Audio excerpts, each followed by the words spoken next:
Hi there. Thank you for tuning in to our webinar on the right education in the right place at the right time. We will be focusing on how we are enhancing inclusive mainstream schools and increasing specialist provision in Hertfordshire.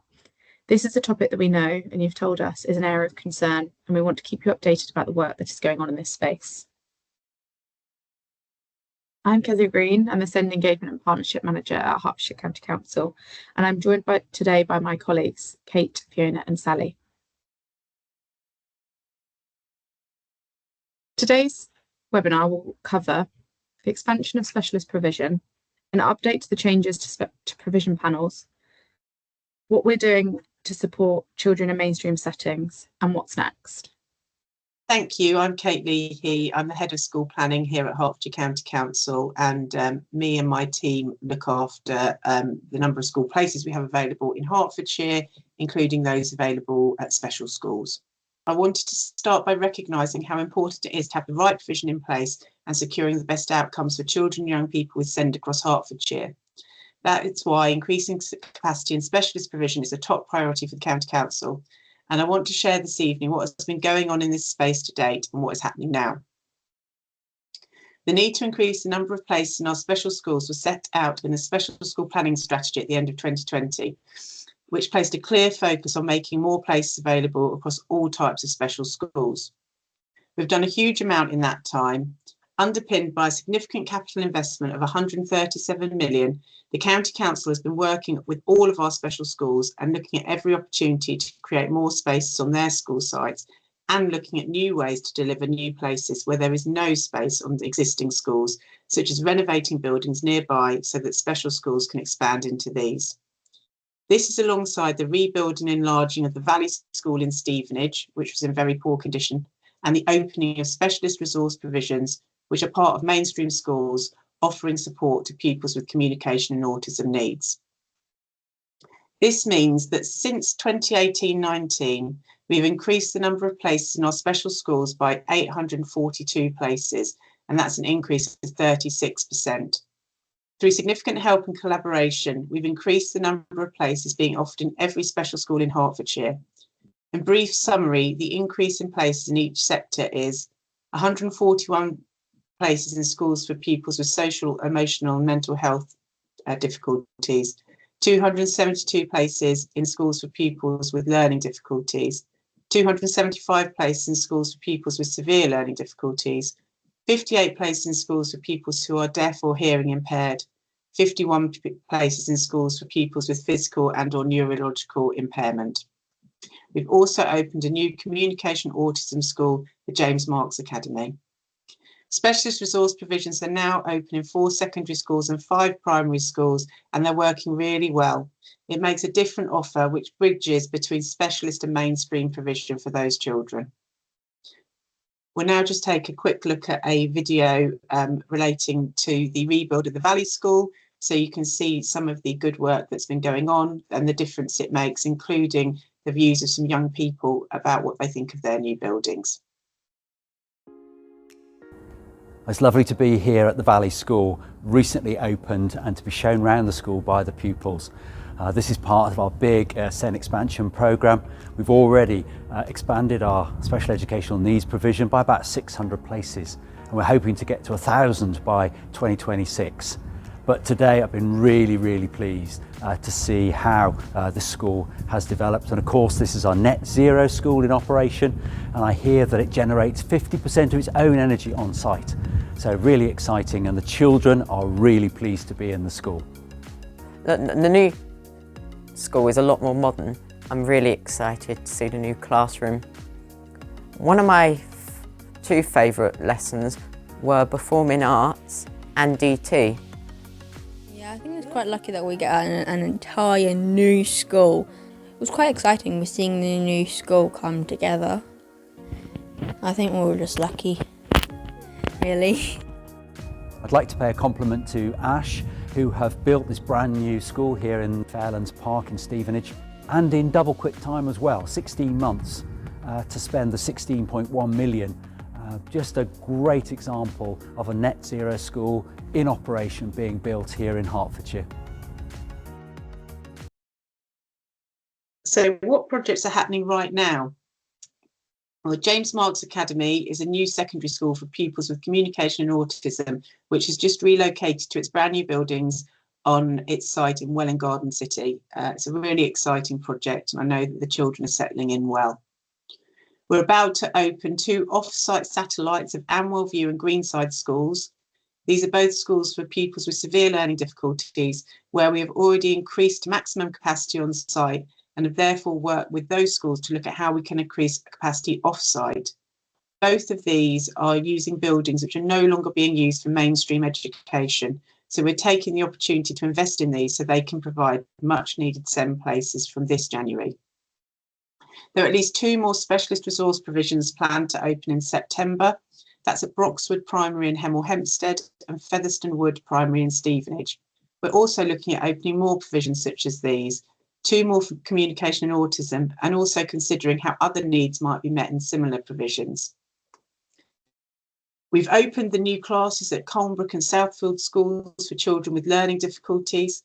Both schools have had new classrooms built, and we know from our pupil voice engagement that the pupils are really enjoying their new spaces and are particularly happy that they are light and airy, but also air conditioned, although that might not be quite as important right now. Lonsdale School for pupils with PNI has increased by 20 places this year through the refurbishment of the upper floor, which has provided new classrooms, but also spaces for preparing for adulthood for its older children. We've just finished a consultation to enlarge the Collect School in Hemel Hempstead by 50 places through the refurbishment of a former sixth form block, which is just down the road.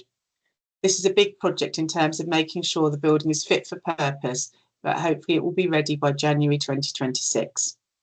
We're working with special schools across the board to look for any more opportunities to increase capacity, including more satellite provision. We're also working with mainstream schools to look at how things like specialist resource provisions could be rolled out more widely. And we've had a really positive response from mainstream schools generally wanting to be part of this. A little bit around planning for the future. We'll talk about those bigger projects which take longer. We've now got planning permission for the relocation and rebuild of Breakspear School, which would be an increase of 113 places. This has been a really challenging project, especially in terms of getting that planning permission. So we're pleased to have got over that hurdle, and we're now looking at how we can move into delivery. We've just consulted on another 100-place satellite provision of Amwell View School, which would be on a new site in Buntingford to open from 2028 in brand new buildings. Planning permissions was granted for the Journeys Academy in Potters Bar, and we're looking to open that school in the year 25-26. Works for demolition of existing buildings are set to get started in the new year, so we're looking forward to more positive news on that one. There are challenges to delivery though. We know that there is more to do and we need to deliver more school places. When we published our strategy, we had forecast the number of places we expected to need by 2025, and we have met that number of places. However, the pace of growing need is outstripping our ability to deliver places at the same rate. To put that into context, the number of EHCPs has risen by 108% since 2018. We're continuing to invest in specialist provision, including some of those big new build projects which can take longer to deliver, but also looking at how we can be creative, creating more off-site places like those we're just about to open at the former Tonnell School site and Ash Tree Primary School. We know that SEND is something that's cross-cutting between all sectors, including mainstream, special schools and alternative provision. We are committed to finding solutions to identify solutions to ensure all children can access the right education in the right place at the right time. Thank you, and I'll hand over to Fiona now, who's going to talk to you about provision panels. Hi, my name is Fiona Nanieri, and I currently oversee the SEND sufficiency work in Hertfordshire. I also oversee the panel managers and the SEND advisory service in Hertfordshire. So today I'll be talking to you about provision and placement panel. So as you can see, we've increased our panels from 1 to 8. In doing that, and in order to do that, we have also recruited to SEND panel managers, 4 of them, who joined the local authority earlier this year in March. So you can see that we have now 4 panel managers, and they oversee each quadrant area. That has essentially, that additional support, that additional capacity has helped us to and allowed us to be able to increase panels from 1 to 8, which is great. As what this means is that more children can be heard at panel, and therefore that means that the time frame between when a request is being made and when a decision is being made is therefore reduced.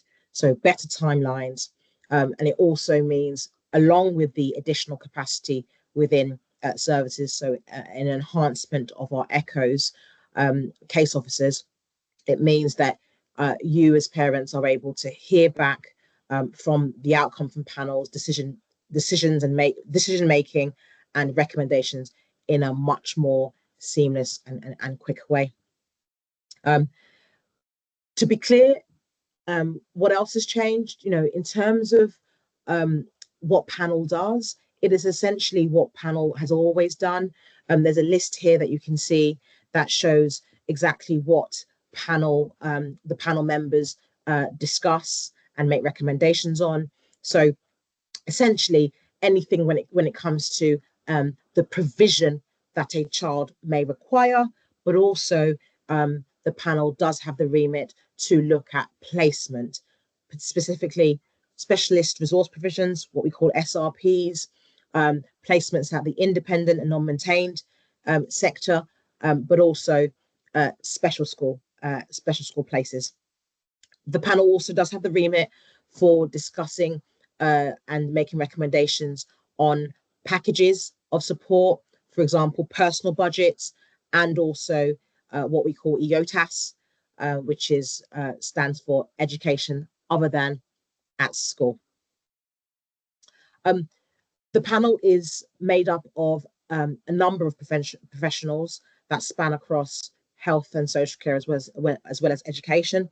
So it does give the opportunity for recommendations that will require or may require a multi-agency discussion and recommendation.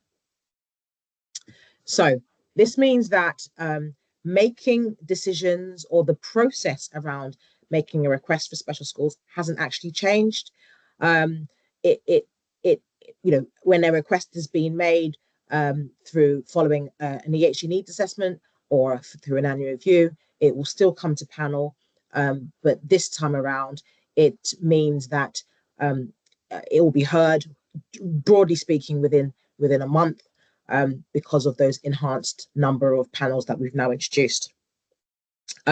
We understand that frustrations, there have been frustrations. We've heard really clearly about the frustrations with communication, with waiting for a decision. So we're pleased to see that actually now that those increased panels have now come into flow, that we're starting to see the positive impact of that. But there will be children who are accepted for a specialist place, a special school place, that may still see a delay in actually accessing that particular type of school. So whilst the increase of EHCPs, of panels have been made, you've heard what my colleague today, Kate, talk about the work that's been done to increase and enhance on special school places. But it is, we are seeing that the requests for special school do outstrip the number of special school places that we have at this moment in time. So there are sometimes there are instances where children still have to may still have to wait some time in order to access a special school, though the decision for them may have been done a little bit quicker. So in terms of our waiting list, we call it the FSPS list. What does this mean? So this is a list of children where the panel have recommended that a child does require a specialist provision. And what we do is work is happening every day between the panel managers and the specialist placement officers who report to the panel managers, linking in with special school head teachers, constantly having conversations, looking at opportunities to move children off that waiting list and into schools. We try and do this as proactively as possible. So we're also having conversations with our special school heads about and aligning it with the work that Kate's team are doing in terms of expansions to look at ways in which, or opportunities for future placements. So if we are aware that a place may be coming available in the future, we will be proactive about ensuring that we move one child off the waiting list or a child off the waiting list and name that place in the child's EHCP. At the same time, we know that there are children that absolutely, the level of their need, the severity of their need is quite high, and we want to be responsive to that. So it's about ensuring that we are responsive to, and we are clear, we have enough information on that waiting list that tells us the level of need that the child has. And again, we have close communication with our schools. The echoes are also feeding some information about from what, any information that parents might give, but also any additional information that the child's current school might give, which will help us in terms of ensuring that we're as responsive to the time that the child has been waiting, but also the level of need the child may have. So as I said, the wait list is overseen by the panel managers. They look at it daily to look at opportunities for placing children, and conversations are happening every day, regularly, to ensure that we are taking advantage of any opportunity to place additional children. In addition to that, the admissions guidance for special schools has not changed, but we recognise that the needs profile in Hertfordshire has changed, and what we may need to look at is whether the needs profile of children in Hertfordshire aligns with the admissions, and if it doesn't, then we need to look at how we make sure that it does. And that is, a piece of work that is going to be ongoing to ensure that we have, as I said, we are aligning our admissions guidance along with the needs profile of children in Hertfordshire. Lastly, I think it's important just to recognise that we recognise that when a request is being made for a special school, this would have been carefully thought through, and it would have been made following possibly feedback from your child's current school or through your own research and observation of your child. However, if it's decided that your child doesn't require a special school place, there are times that we might absolutely acknowledge that your child has additional needs, has significant additional needs, even. But what we will always make sure is that a decision that comes out, a recommendation from panel, will always look to set out what the pathway is for that child, to ensure that there is a clear pathway, but again, more importantly, that there is appropriate provision in order to ensure that your child's needs are being met. Now, all of that detail will come out through the recommendations of panel, and therefore that will be set out. You will hear about that through your echo, and usually in a letter following a panel's recommendation. And again, if you've got any questions about that, the first point of contact could be your SENCO, but also your echo. Thank you. I'm Sally Glossop. I'm the county lead for SEND implementation and statutory assessment, and I'm going to talk to you about how we are supporting children in mainstream schools and the initiatives and work that we're going to be doing going forward. So I want to start by saying every child is unique and on their own journey. No child has the same journey. We all learn in different ways. We have our strengths and we have our areas where we need more support. For some children, they might require a short intervention. It might be something to do with creative writing. It might be a maths intervention. It might be social skills and how to go out and play. Some will need longer interventions, and a few will need something that is highly specialist.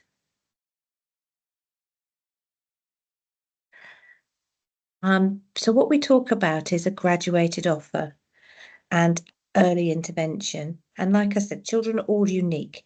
There is no doubt that some children will need specialist interventions immediately, and we have systems that work with those.